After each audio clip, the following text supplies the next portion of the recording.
Raia mmoja wa China amekamatwa katika uwanja mkuu wa ndege wa Kenya akituhumiwa kujaribu kuwasafirisha nje ya nchi kwa njia ya magendo zaidi ya siafu 2,000. Zhang Kekun alikamatwa wakati wa ukaguzi wa usalama katika uwanja wa ndege wa kimataifa Jomo Kenyatta yani JKIA katika mji mkuu wa Nairobi baada ya mamlaka kugundua shehena kubwa ya siafu hai katika mizigo yake iliyokuwa ikielekea China. Bado hajajibu shtaka hilo, lakini wachunguzi walisema mahakamani kwamba alihusishwa na mtandao wa biashara haramu wa binadamu ambao ulikabiliwa na kuharibiwa nchini Kenya mwaka jana. Siafu hao wanalindwa na mikataba ya kimataifa BOY na biashara yao inadhibitiwa sana.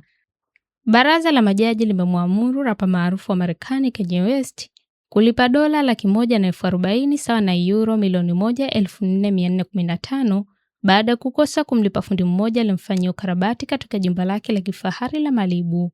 Uamuzi katika kesi hiyo huko Los Angeles ulikuja baada ya Tony Sankson kudai kwamba rapa huyo anajulikana pia kama yeye hakumlipa ipasavyo kwa kazi aliyoifanya katika eneo la ufukweni na kumfukuza. Timu ya rapa huyo ilibishana mahakamani kwamba Sankson alikuwa mkandarasi asiye na leseni ambaye aliharibu kito cha usanifu alipokuwa akifanya kazi aliyokuwa amepewa.